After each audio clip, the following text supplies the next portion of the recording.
Well, FSN correspondent Caroline Malone joins us live from Washington, D.C. Now, Caroline, thank you so much for joining us. Good afternoon to you on your side. Really interesting that we are actually outside to give us an update when we saw the inauguration in and of itself, driven indoors by the cold weather. But quite the speech there by now U.S. President Donald Trump, a lot having been said and a lot of focus, of course, on those executive orders. Some of those that really stand out and those that you believe will be a big talking point in the first few days of his presidency.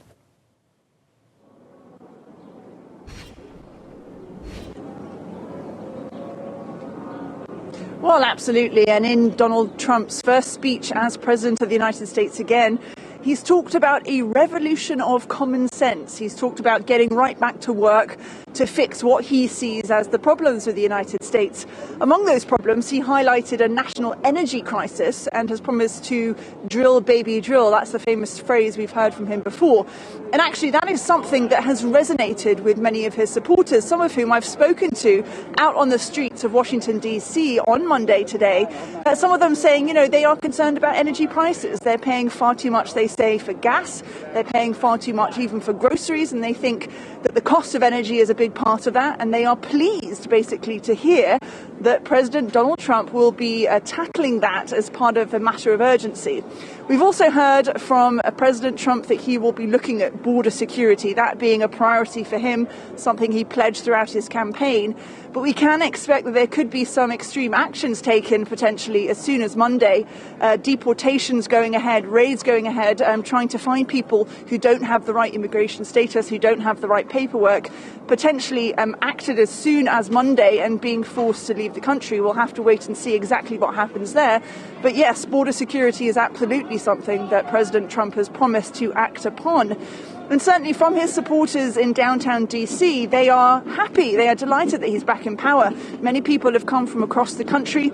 I spoke to someone earlier that had driven across the country from Arizona. It took them 4 days to drive here. In fact, they were among the people that couldn't even get into the arena because it was already packed out with 20,000 people. But those that did get inside can expect to hear directly from President Donald Trump. He is due to be back in the arena in about an hour's time, maybe slightly longer as events are slightly late happening at the Capitol, but an opportunity for them to hear directly from the new president himself. You talk about his points around energy. I immediately think about what he said around the manufacturing sector, and I think that obviously going to be something that's an interesting point about what he does economically to enact that, right? He talked about vehicle manufacturing. Many people obviously hearing jobs are being created.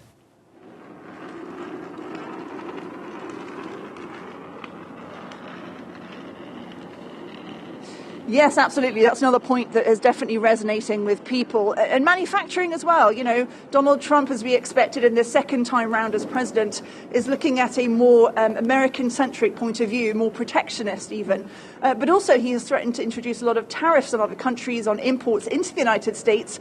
And so by doing so, there has to be more manufacturing within the United States to make up the goods if there's going to be such a cost to import a lot of these goods. So that's something that, other countries clearly will be concerned about how much of an impact it could have with trade, not just with the United States, but impact trade relations, across the world. The other thing that President Trump has also spoken about is this idea that he wants to be a unifier and a peacemaker, ultimately, in reference in particular to what's happened in the last few days with the Hamas and Israel ceasefire that is now happening for the next 6 weeks, we believe, with the release of some of the hostages being held in Gaza. He's talked about that being a central message for his tenant in the next administration. I think we can expect in the next few days as well to hear from him about the Ukraine crisis, about the war with Russia, about what he hopes to do, because that was one of his central pledges, to say that he wants to end the war within a day. Within a day, clearly highly unlikely, a very difficult thing to do, but potentially, yes, within the first 100 days. he could take dramatic action to try and get many of the leaders of the regions and involved to try and come to the bargaining table and agree on something that does end some form of conflict there. Yeah, I must tell you, it's really interesting watching people walk past you there and, seeing the red caps as well there passing behind you. But let's talk a little bit about one point that he made, that, and I keep thinking about this because it certainly seems like this might be one of the more contentious issues that will be debated over the next few days. The US government will recognize only 2 genders.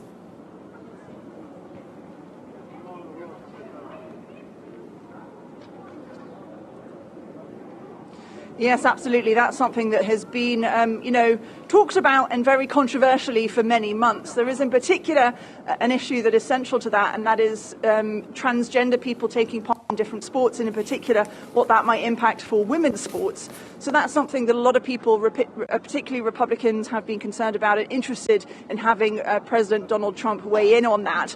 So that's one of the things that he has clearly chosen to take up on his initial agenda. But look, he could sign up to 100 executive orders on this first day on Monday.